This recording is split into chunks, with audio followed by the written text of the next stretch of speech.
Durante a passagem em frente ao Congresso Nacional na revista As Tropas das Forças Armadas, Lula ignorou a continência dos militares. Outro erro foi não ter saudado a bandeira, o que fez com que o oficial do cerimonial chamasse a atenção do petista, que precisou retornar para reverenciar o símbolo nacional. Veja só.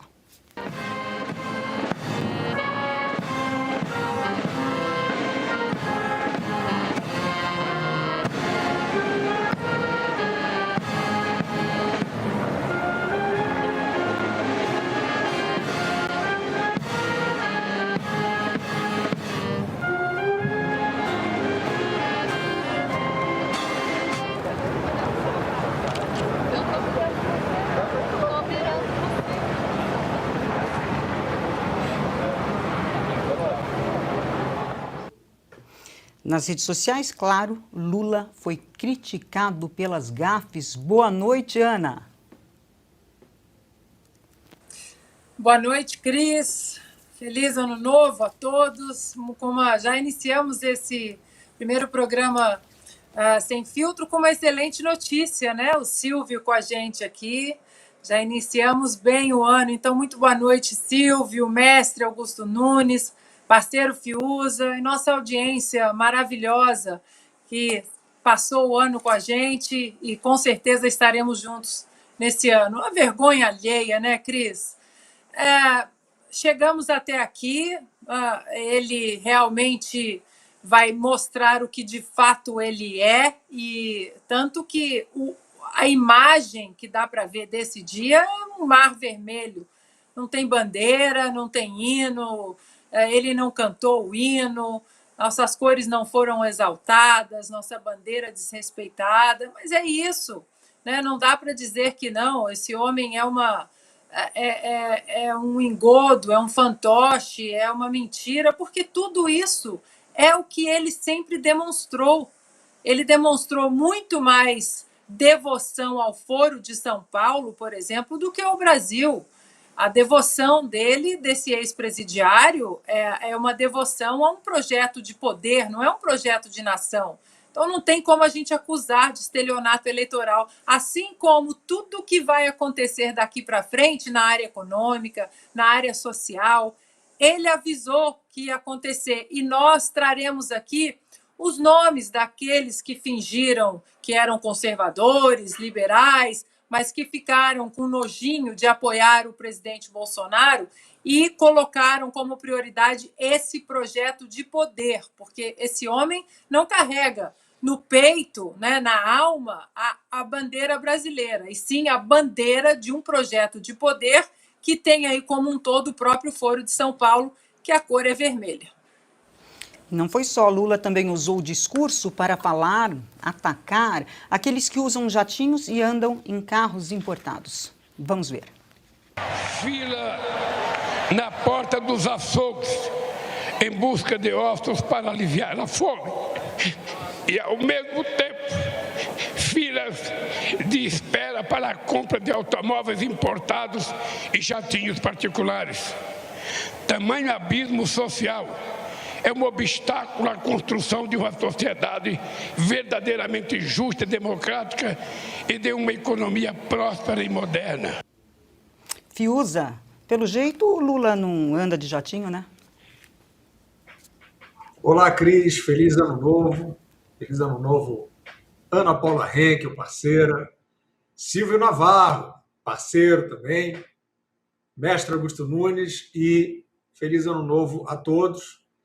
Eu quero falar mais da posse do Silvio Navarro. Essa posse fake aí, eu vou falar só rapidinho, né? A posse do Silvio Navarro no Oeste Sem Filtro é a grande notícia do dia. A audiência sabe que eu participei aqui desse lobby, saudável lobby, apenas pela admiração que eu tenho ao trabalho do Silvio. Estou feliz que o Silvio veio para ficar. E é isso aí. A gente vai continuar fazendo o que a gente sempre faz aqui, que é olhar para a realidade com retidão e trazer as nossas impressões, as nossas análises honestas sobre o que se passa, seja qual for a conjuntura e o reforço do Silvio Navarro é valioso nesse propósito, né? Sobre esse personagem, vou dizer o seguinte: para o Lula estar constrangido, porque ele está constrangido, né? Você olha para a figura, né? E olha que o Lula, para ele se constranger depois de tudo que ele fez, é um negócio dificílimo, mas é porque é tudo tão macabro e vergonhoso que até o Lula se constrange. Teve uns boatos aí, depois da eleição, muita gente achou que o Lula achou ou quis dizer, ou quis achar, não sei o que é. Boataria, conversa fiada, né, de que o Lula teria falecido e estaria substituído por um clone. Eu, evidentemente, nunca entrei e jamais entrarei nessa conversa de saúde, mas ele, aproveitando, então, a boataria, sem emitir nenhum juízo sobre ela, ele parece mesmo outro. Parece outro. Ele até alimenta essas teorias conspiratórias, porque a voz quase não sai, né? Ele não olha para ninguém, ele olha para pontos vagos no horizonte, olha para o chão. Sabe por quê? Né? Porque ele sabe o que ele fez. Ele sabe que ele é o candidato do TSE. O Lula deveria ter tomado posse no TSE. Não a diplomação, a posse do Lula deveria ter sido no TSE. Com aquela mesma claque lá que ficou aplaudindo, né, os ministros do TSE, missão dada e missão cumprida. Ia ficar ali. Ali é o lugar real da representação do Lula hoje no Brasil. E é claro, vou falar aí na sequência do programa, é claro que isso traz para o país uma perspectiva sem precedentes, né, que o país nunca teve, de saber que aquele que assume não é legítimo, até prova em contrário, mas essa prova não virá. A autoridade eleitoral, os que presidiram o processo já mostraram que vão lidar só na base da canelada. Então, uma representação ilegítima, aos olhos da maioria da população, é um negócio que nunca aconteceu no Brasil e, evidentemente, coloca aí, nos próximos dias, semanas, enfim, nos próximos tempos, uma realidade que o país nunca teve. Augusto Nunes, a sua opinião. Bom, boa noite, Cris. Boa noite, Silvio Navarro, bem-vindo outra vez. Boa noite, Ana, minha querida parceira. Boa noite, meu irmão Guilherme. Boa noite a vocês que nos acompanham. Como disse o Guilherme, né, nós vamos acompanhar o Brasil e as transformações que vão ocorrer de perto. Então, eu queria deixar já registrados alguns números que mostram como é o Brasil que o Lula, de fato, está herdando. Porque ele passou a festa dizendo que encontrou um país devastado. Segundo o relatório da equipe de transição, que é o relatório Alckmin. O Alckmin passou a vida mentindo, dizendo que era contra o Lula, e agora é que se revelou. Ou então fez o contrário. De qualquer forma, mentiu, mentiu antes ou mente agora. É mentiroso. Ele disse que o país está devastado. Vamos ver se a gente põe aí na tela os números que mostram, por exemplo, hoje, neste 31 de dezembro de 2022, quais são os números que mostram a face real do Brasil. Dólar, R$ 5,29. Gasolina, R$ 4,95. Desemprego, 8,3% do total do país, né, da população que pode trabalhar. Inflação, 5,2%. Homicídios, 42 mil em 2022. Invasão de propriedade, atenção, tá? Tá o Stedley voltando ao poder. 12. PIB, crescimento de 3,2% em 2022. Dívida pública, 75% do PIB. Bolsa de Valores, 112 mil pontos. Superávit fiscal, 39 bilhões de reais positivo. Superávit. Valor da Petrobras, 520 bilhões. Leite, 4,39 reais e picanha, 58,90 reais o quilo.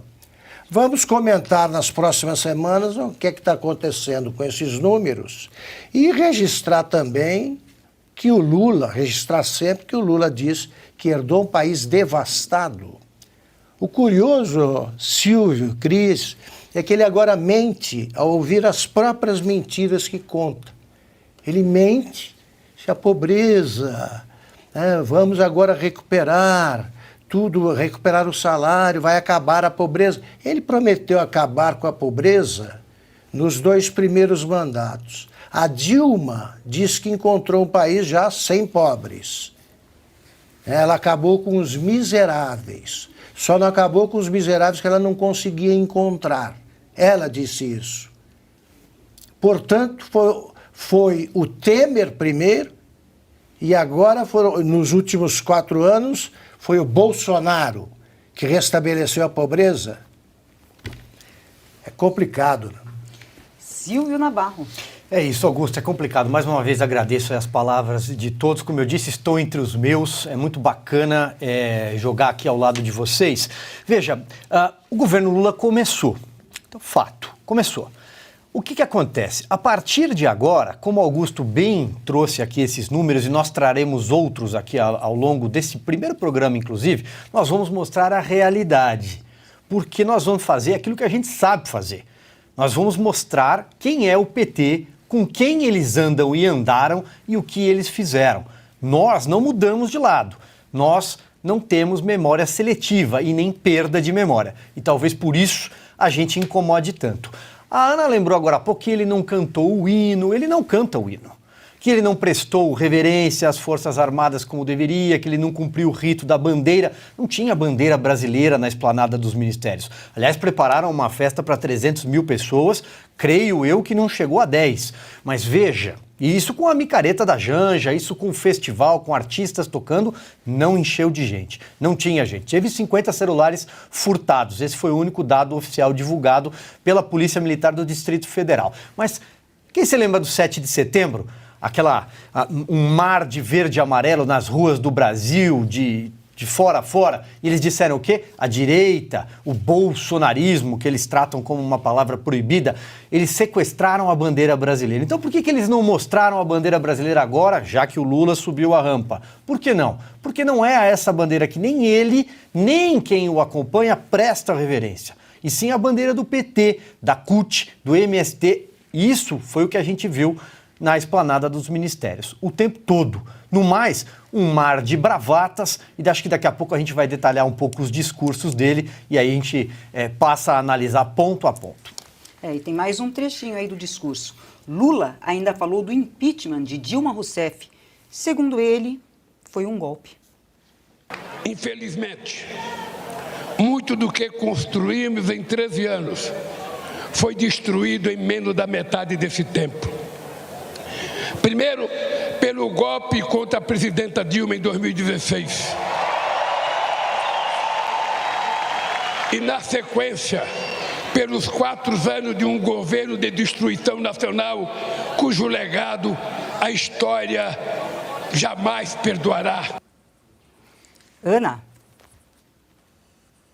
Ele está falando para o vice que está ali do lado dele, porque o vice ali do lado dele, o Geraldo Alckmin, que disse que a volta do PT seria a volta do bandido, né, a cena do crime, o vice apoiou o golpe e agora está ali no palanque. Então, quem é o maior cara de pau ali do palanque? É o ex-presidiário ou o vice que disse que o ex-presidiário era exatamente o que ele é, um político corrupto? a esplanada dos ministérios petista atual, que agora está, se eu não me engano, em 37 ministérios, ela está cheia aí de ex-golpistas, né, que votaram e apoiaram o impeachment da então presidente Dilma Rousseff. É para a gente ver que o que está de volta a Brasília, infelizmente, é um projeto de poder, doa a quem doer, vamos apagar o passado, passar uma borracha em desavenças políticas. Eu sei que você votou a favor do impeachment da Dilma, mas agora toma um dinheirinho aqui, molha uma mãozinha ali, vamos votar a favor da emenda tal no Congresso. Ou seja, é como diz, né, o Fiuza até comentou esses dias, né, sobre os versos do poeta, essa piscina agora volta a estar cheia de ratos. Fiuza, seguimos com você. Olha, o Lula ele tem muitas críticas aos 4 anos que se passaram, né? Eu, evidentemente, não vou me fixar, não vou assinalar, né, nenhuma crítica ao mau uso do idioma. O Lula fala mal português porque ele quer, né? Porque ele é metido a andar com intelectuais, ele é lambido por intelectuais de 5ª categoria, esses que escrevem na Folha de São Paulo, né? Essa elite decadente, que nem é elite de nada, né? Que está aí lambendo esse personagem sem vergonha nenhuma. A maioria da população está olhando para todos vocês e vendo quem vocês são, né? Já tinha uma ideia, mas agora está um flagrante terrível de quem vocês são, apoiando isso aí, essa manobra aí, porque sem resposta da autoridade eleitoral é manobra. Manobra. Vocês estão juntinhos de uma manobra, tudo artificial, tudo falso, brilhareco de purpurina, uma coisa horrorosa. E o Lula fala dos 4 anos que se passaram. Os 4 anos que se passaram foi um período em que o primeiro escalão da República, do Poder Executivo, foi ocupado por figuras eminentemente técnicas. E eles têm resultados. Hoje em dia, não dá para você, para o Jornal Nacional, vir aqui pintar uma historinha triste sobre indicadores mentirosos. Não dá, porque a rede social, apesar da censura que está avançando, e isso é um ponto que eu vou falar mais aí para frente, a gente realmente entra num período complicado, mas até aqui não dá. Não dá, tem que censurar tudo, tem que censurar muito, teria que censurar muito mais, eu acho que não dá para censurar tanto. Então não tem como ir lá para o Jornal Nacional, aí pega esses acadêmicos de fundo de quintal, que fazem cortes mentirosos, tendenciosos na realidade, para tentar mostrar problemas econômicos, usam a pandemia, nada disso dá certo. Os 4 anos, como disse o Lula, os últimos 4 anos, é um período de boa gestão do país, ponto. Né? Uma boa parte do país ficou enguiçada numa conversa fiada, inclusive uma parte dos que apoiaram o governo. Conversa fiada, de ideologia, de cacuete, de discurso, etc. No governo, que é o que interessa, você vota no governo, né? Você não vota no presidente Fashion Week, né? com os modos que você prefere. Você vota por uma administração do Estado, enfim, das regras do país que cabem ao Poder Executivo. Nesse aspecto, se deu um período de boa gestão do país, com problemas, com falhas, etc., mas um período de resultados inegáveis, positivos. É claro que hoje, então, o Lula, que não é ninguém, o Lula é um despachante hoje em dia, desses todos aí que estão aí pelos cantos, que sumiram, botaram o rabinho entre as pernas e desapareceram da cena, não é isso? Os mais notáveis aí que a gente viu, não, agora eu sou Lula, eu sou Lula, com convicção, e depois agora estou com medo, e não sei o que, e foram saindo de fininho, só sobrou a escória, só falou sobre o suposto novo governo. Eu volto a dizer aqui, isso aí para mim não é governo. Para ser governo, para ser legítimo, tem que dar a resposta sobre o processo eleitoral, nebuloso, porco, conduzido de forma bruta. Sem essa resposta, não tem governo. Tem ocupantes ali, ocupantes que são, né, oriundos de uma manobra. Então, o quadro dos últimos 4 anos, né, seguindo aí o enunciado do Lula da Silva, que faz questão de tratar mal a língua, como trata mal a coisa pública, como trata mal o dinheiro público, como trata mal todo mundo, né?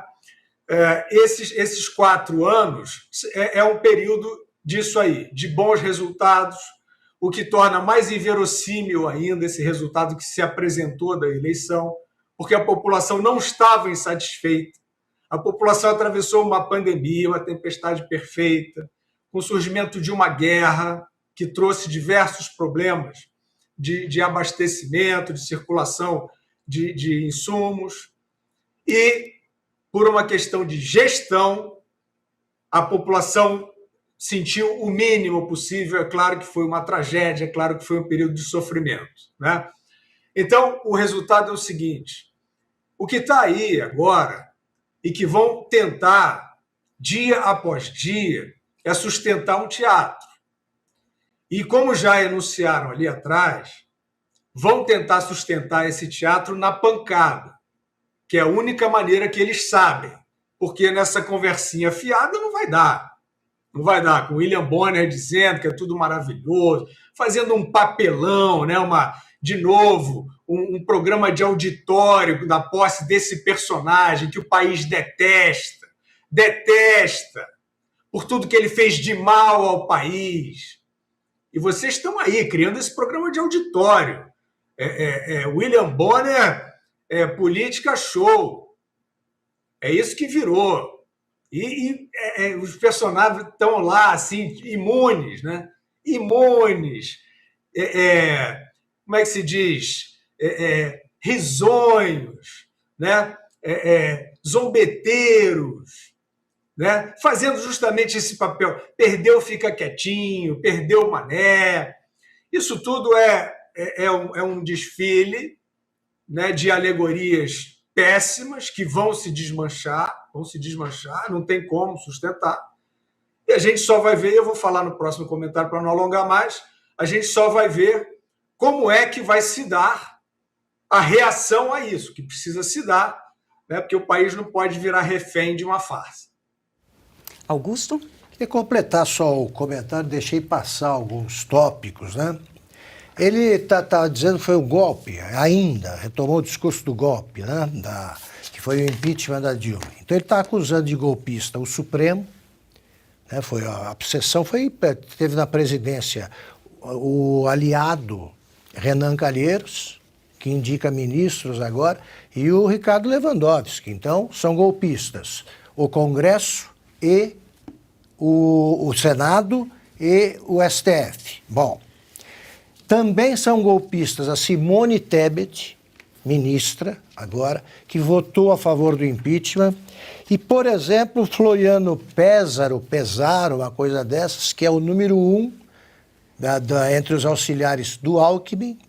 Ele é ex-deputado federal e votou também pelo impeachment. Aliás, é dele ele é que de fato coordenou a coleção inacreditável de mentiras que foi batizada de relatório do Gabinete de Transição. É isso que mente o tempo todo, só números mentirosos, como nós vamos mostrar aqui no programa. Eles não dão números, é só adjetivo. Não, foi um desastre, o Brasil está destruído, precisa ser reconstruído, e não explica por quê. Não explica por quê. Ele não falou, não cantou o hino, porque ele não sabe decorar coisas, aí mais que 100 palavras, ele não consegue. Ele não está habituado a ler. Ele disse numa conversa com o Flávio Rangel, teatrólogo, está aí pela internet, que ele não estudava por preguiça. Agora, a preguiça acabou, então ele não sabe. Né? E é interessante ele dizer que tem o pessoal aí na fila dos jatinhos e carros importados. Ele não precisa entrar nessa fila porque ele já usa dos amigos. Na festa íntima que ele deu no hotel para festejar a virada do ano, ele juntou a família e pouquíssimos amigos. O único empresário presente era José Seripieri, que é o dono do jatinho, que o levou até a Rússia. Ele não tem o menor interesse no evento, esse empresário, mas disse que não, ele levou o Lula porque foi para lá, tinha que ir. É isso. Então, acho que eu comentei o que eu tinha esquecido de falar, exatamente. Levou para o Egito, desculpa. Para o Egito, para a COP. Para a COP, exatamente. Aliás, o empresário investigado. A maioria dos empresários que andam ao lado dele são investigados, são sempre amigos do amigo, amigo de alguém. Quem se lembra do amigo do meu pai, né? E por aí vai. Mas veja, todo projeto de poder, vamos chamar assim, antes de chamar de governo, todo projeto de poder e de se perpetuar no poder, que chama o Estado como se fosse seu, que toma o Estado para si, entende que sempre que sair da cadeira da presidência, da cadeira de comando, sofreu um golpe. Então, é essa tentativa de lavar o passado, porque é isso que está em curso. Foi isso que a gente viu nesse discurso do Lula, tanto no Congresso, quanto o outro discurso, esse que ele chorou, que a gente exibiu imagens agora há pouco. Uma operação para lavar o passado. Quem ouviu as duas falas não encontrou uma única referência à corrupção. A palavra corrupção não existe. E não digo nem que ele estaria assumindo, admitindo o mensalão, como ele já fez lá atrás, no passado, muito brevemente, quando estourou o escândalo em 2005, em 6 de junho de 2005. Depois o mensalão ele foi apagando, agora parece que não existiu. O petrolão, as empreiteiras, nada disso aconteceu. Você não vê sequer uma menção ao combate à corrupção. E é disso que nós estamos falando. Os mecanismos, as ferramentas de blindagem do Estado, dos bancos públicos, das empresas estatais de interesses partidários. Pelo contrário, a primeira coisa que foi feita antes de assumir foi justamente passar goela abaixo do brasileiro pelo Congresso Nacional, com a cumplicidade desse Congresso que foi embora, pelo menos metade dele não renovou o mandato, 40 e poucos %, aprovar a revisão da lei das estatais, justamente para não só colocar o Aloysio Mercadante lá, mas sim para destruir todo o projeto de boa governança. E aí eu queria só destacar brevemente aqui, Cris, uma frase, um trecho, um parágrafo da fala dele na Câmara dos Deputados, ali no Congresso, naquela sessão presidida pelo Rodrigo Pacheco, presidente do Congresso, que ele disse o seguinte, atribuindo ao presidente Jair Bolsonaro, ao governo Bolsonaro: desorganizaram a governança da economia, dos financiamentos públicos, do apoio às empresas, dilapidaram as estatais e os bancos públicos, entregaram o patrimônio nacional. Os recursos do país foram rapinados. Palavras de senhor Luiz Inácio Lula da Silva. Se o Brasil fosse um país sério, jamais alguém acreditaria nessa fala dele, até porque parece que ele está se referindo a ele, parece que ele está se referindo aos anos do PT no poder. É inacreditável.